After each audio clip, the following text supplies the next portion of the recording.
Hey everyone, welcome to episode 76 of Secret Sonics with IRKO. I really loved our conversation. We talked about a lot of things, including his journey, his approach to mixing, and so much more.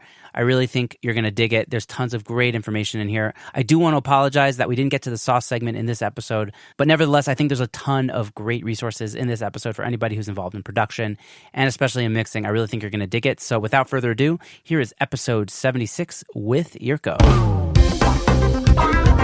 You're listening to Secret Sonics, a podcast exploring the creative side of music production. Join us weekly for honest conversations with real-world music producers and audio professionals.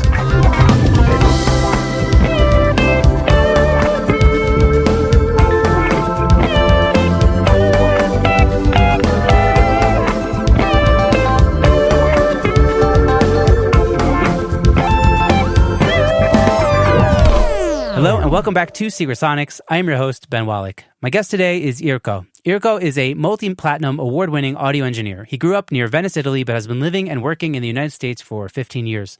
Music has taken IRKO around the world, and he has been very fortunate to have worked with artists such as Kanye West, Snoop Dogg, Sia, Pitbull, Jay-Z, and many, many more. Former guest of the show, Nicholas DiLorenzo, put the two of us in touch and recommended that I have IRKO on the show. And I reached out, and he's been gracious enough to join us on the air. So welcome to Secret Sonics, IRKO. Hello, Ben. Thank you so much for having me. Yeah, it's an absolute pleasure. How are you doing today? Great. Another day in paradise. Awesome. So tell me a bit about your story. Like, I know you have an interesting story coming from Italy to the United States. I guess you could go back even earlier. How did you get into music? How did you get into production? And just give us a brief rundown of your background. For sure. To me, the first love, the first attraction to music wasn't even music. It was audio. So I remember very clearly, messing around with the EQs on stereos that my dad would bring home, or, getting in a new car, trying to mess around with the tweeter and, the frequency response of that. So that's a very distinct memory in my childhood. And naturally, my passion for the audio, of course, was tied in with music, though the audio came first for me.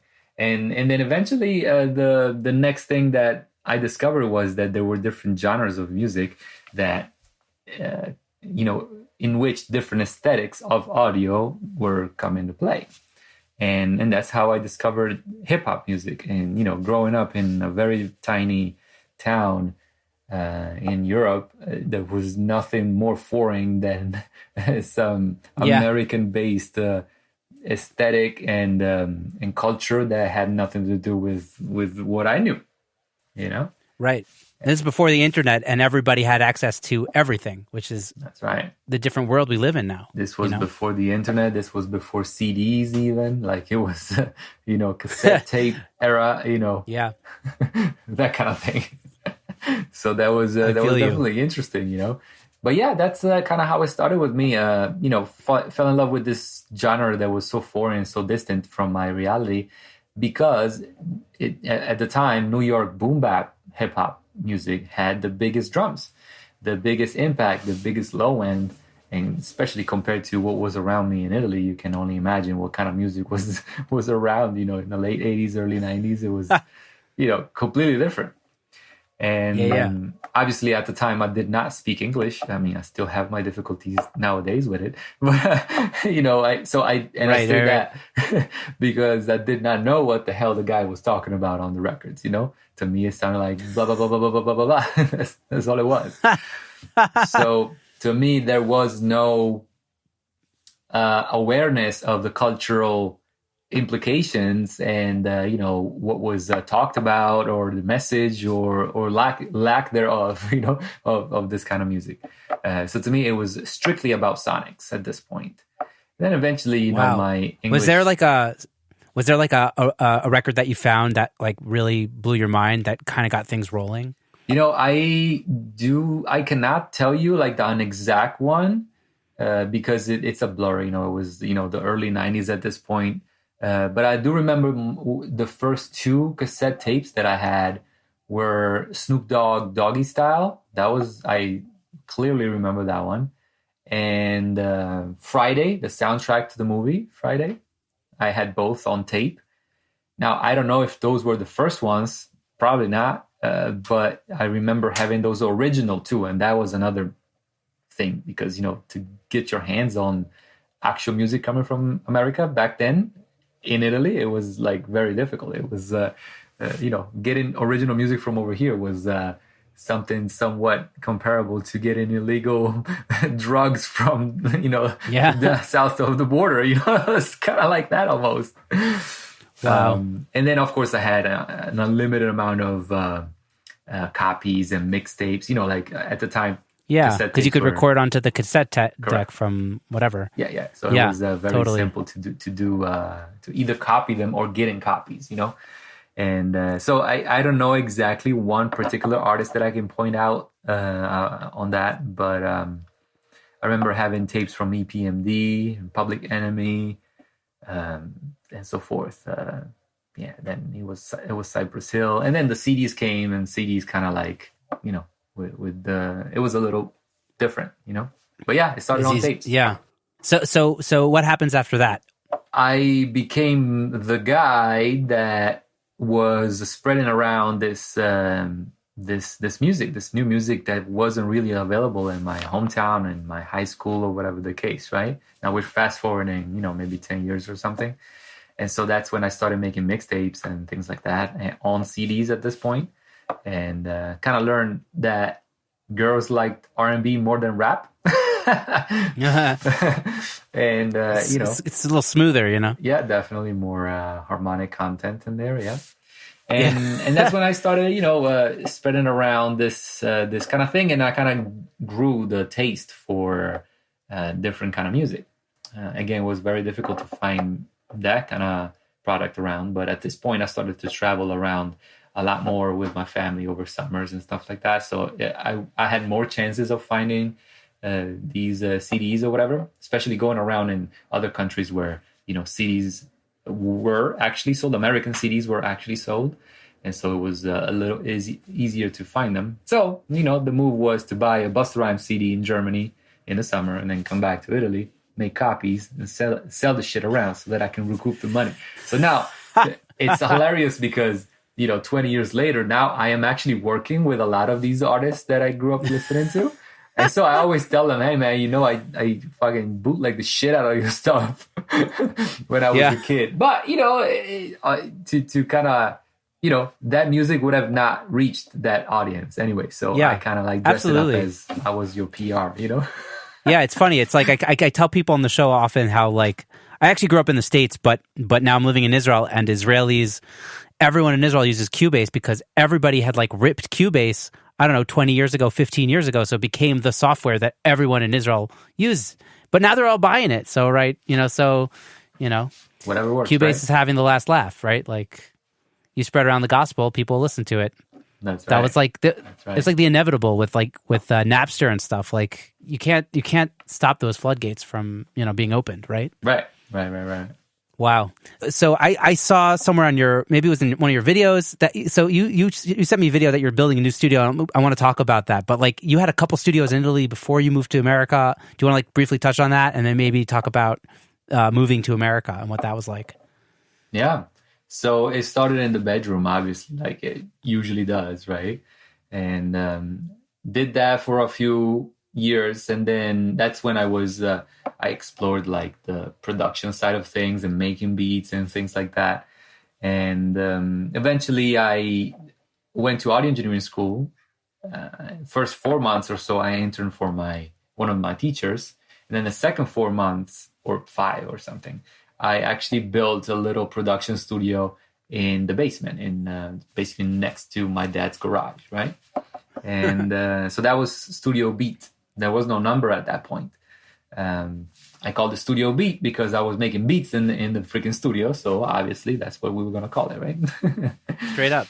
So did that for a while. And eventually let me see. I'm trying to like summarize the story shortly, because if not, it's going to be a very long tale. But right, exactly.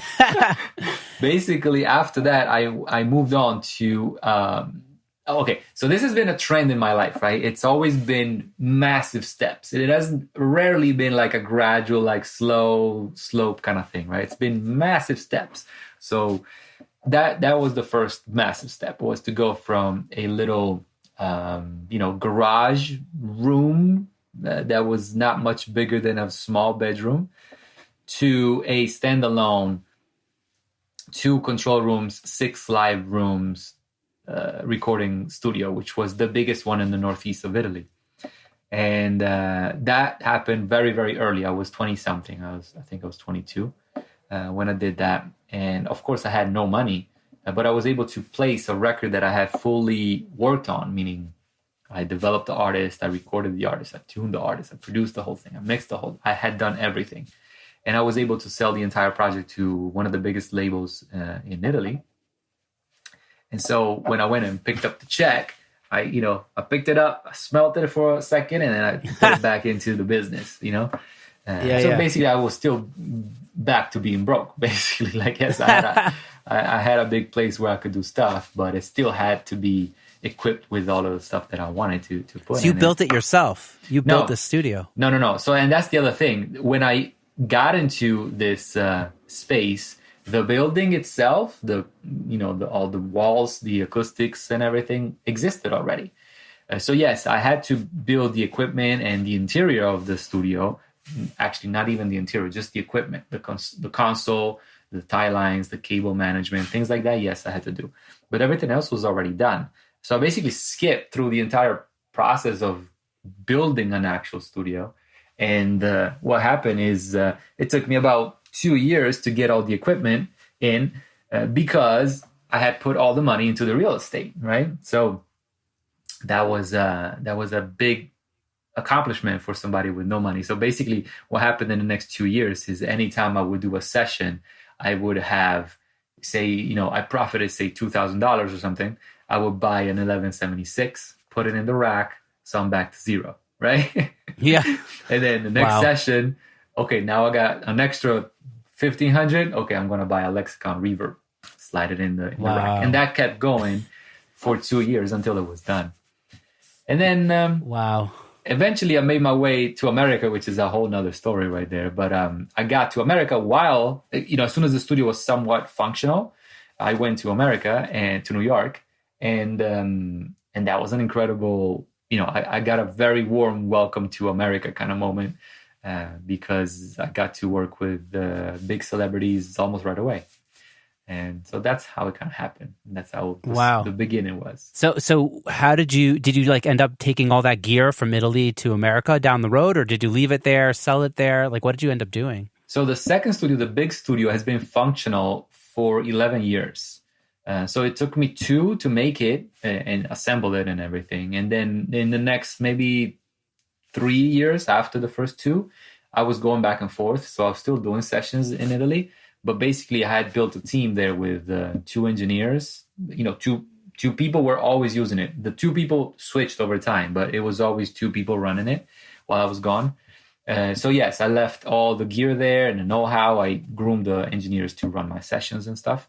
And so they were running the studio while I was gone. Eventually, when I shut it down, I moved the gear slowly. Not all of it, of course, because it was too much. The console is still in Europe. In fact, if you know anybody that wants to buy a console in Italy, it's still there in storage. Okay, we'll chat after the conversation. Yes. And then eventually I brought some of the gear over to America over the time, I stuffed, my DBX 165A in the luggage wrapped around freaking clothes and stuff. Oh, yeah. I've done that also. Yeah. Yeah. That's because why would you want to ship it, right? You can just put it in the freaking luggage. So that's what I did over time. And I remember one time, actually, I had my mom come in to visit. And I had her pick up one of my distressors and put it into her bag. So imagine, this Italian lady coming in at LAX. And imagine if the guy opened the thing like, what is this thing? This looks dangerous. And it says attack. What the hell is Finally, luckily it didn't happen. But, it would have been funny, right? Yeah, totally. It would have been fine, I'm sure. Yeah. I mean, I've snuggled stuff the other way because the gear is so much cheaper in America than it is in Israel. There's no VAT in America. Whatever. It's like a whole thing. But